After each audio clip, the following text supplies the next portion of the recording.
السلام علیکم ورحمۃ اللہ وبرکاتہ۔ الحمدللہ رب العالمین والصلاة والسلام علی رسولہ الکریم، اما بعد۔ آج کے اس بزم سعید میں جس عنوان کو لے کر کھڑی ہوں وہ ہے اسلام کی اشاعت اور مسلمانوں کی مشکلات۔ جو 5 آدمی پہلے مسلمان ہوئے انہوں نے سوچا اسلام اللہ کی نعمت ہے، اس نعمت کو دوسروں تک پہنچانا چاہیے۔ خاص کر حضرت ابوبکر صدیق رضی اللہ عنہ نے اسلام پھیلانے کی کوشش شروع کی۔ انہی کی کوشش سے حضرت عثمان رضی اللہ عنہ، حضرت عبد الرحمن رضی اللہ عنہ، حضرت سعد بن ابی وقاص رضی اللہ عنہ، زبیر طلحہ رضی اللہ عنہ وغیرہ مسلمان ہوئے۔ 3 برس کے بعد ہمارے حضرت کو اللہ کی طرف سے صاف حکم آیا کہ سب سے پہلے اپنے رشتہ داروں اور قرابت مندوں کو ان کے برے طریقوں سے منع کیجیے، ان کو اللہ کے عذاب اور پکڑ سے ڈرائیے۔ آپ نے یہ کام بڑی مستعدی سے شروع کیا۔ جو انصاف پسند اور سمجھدار لوگ تھے وہ آپ کی باتوں کو ماننے لگے، اور جو ضدی اور ہٹ دھرم تھے وہ بھلا کب مانتے۔ آپ پر ایمان لانے والوں میں ایک غریب حضرت بلال رضی اللہ عنہ ہیں۔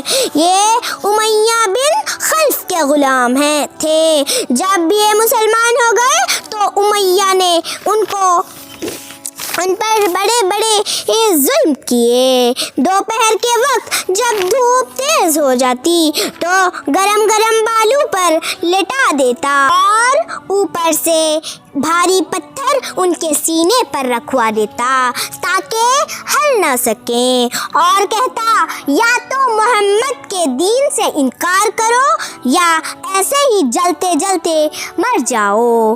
مگر حضرت بلال رضی اللہ عنہ بھی اپنے دین پر ایسے پکے جمے رہے کہ اسلام چھوڑنے پر آمادہ نہ ہوئے اور سب کچھ برداشت کر لیا۔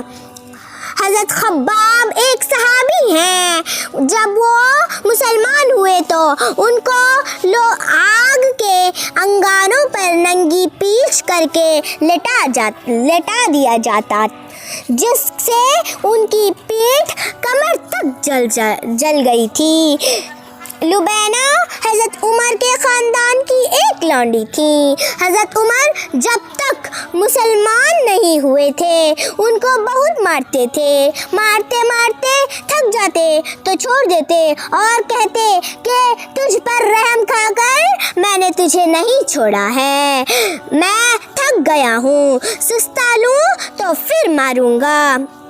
حضرت عثمان جب مسلمان ہوئے تو ان کے چچا نے ان کو رسیوں سے باندھ کر مارا۔ حضرت زبیر جب مسلمان ہوئے تو ان کے چچا ان کو چٹائی میں لپیٹ کر اور ناک میں دھواں چھوڑتے تھے۔ حضرت سعد اپنے قبیلہ میں معزز تھے، تاہم اسلام کے جرم میں قبیلہ بنو اسد ان کو بہت ستاتے تھے۔ خود رسول اللہ صلی اللہ علیہ وسلم کے ساتھ بڑی بے ادبیاں اور گستاخیاں ہوتی تھیں۔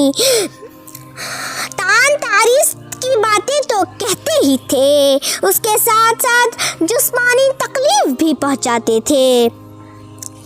کبھی آپ کے اوپر کوڑا ڈال دیتے، مسخراپن اور ٹھٹا کرتے، لیکن ان سب سختیوں کے باوجود آہستہ اسلام پھیلتا ہی رہا۔ حضرت کے نبی ہونے کے 6 برس آپ کے چچا حضرت حمزہ مسلمان ہوئے۔